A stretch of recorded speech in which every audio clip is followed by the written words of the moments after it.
that product. Your marketing strategy has to be in line. So, for example, if the author drops or at least that particular brand or title drops today, your store should be able to open up and sell. Like a classic example is Harry Potter. So when Harry Potter got released, the first one, the kids went crazy. When the second one opened, people were queuing at 12 midnight for those books. Okay, so what that tells us that your marketing strategy has to be quite on top of things. So it's the whole supply chain, I would assume. Well, yes. So in terms of myself, I managed supply chain first, and then I ended up managing the money pretty much from a planning and from a financial, from a strategic, and then I went to strategy. So it's a bit of all three. So so the management of books is not just the commercial and what's actually happening around you. There's a lot of things that you can do to negate it. So you need to have good management in place in a nutshell to be able to manage a book portfolio, but it comes with its rewards. It definitely comes with its rewards if it's managed appropriately. So just to wrap up, sorry, maybe just to wrap up on this point of growth or no growth, you are effectively saying this is a market in decline, and you need to be super hot at managing book portfolios and book sales and sourcing and replan and marketing, etc., in order to win. But structurally, it's a challenged sector in that books are in decline. Correct. Absolutely.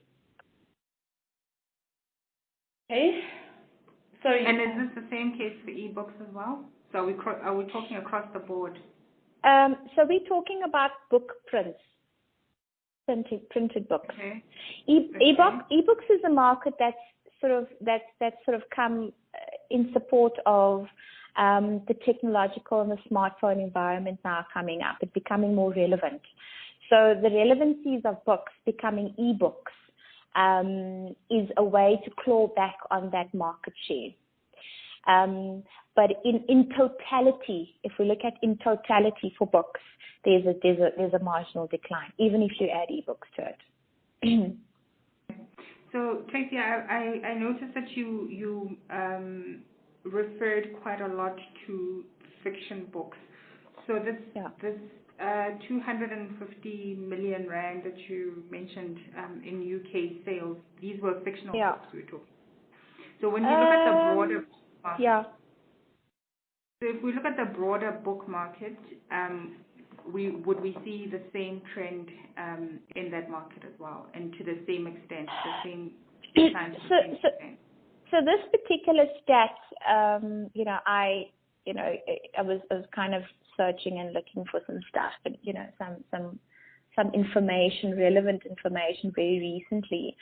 And whether you become fiction or you become non-fiction, I think it just depends where the author originates from. I think in South Africa, a lot of our market gets driven by authors that are local, and the market and the way it plays is really based on what gets released. Particularly in the Euro market, and I don't want to dwell too much on Euro because it's actually really not relevant. The stat I showed you was just to show you how much it's been in decline in other parts of the country. I mean, South Africa is no different. It really depends on who and how the author is and how that, for example, if Mandela has to release a book tomorrow, let's hypothetically say he's not, he's still alive and he releases a book tomorrow, it would get sold out and books would be pumping and it would be very good. Harry Potter gets released again, you would have the same result. It's the point I want to make. It's really author and title dependent. So it's very difficult to tell.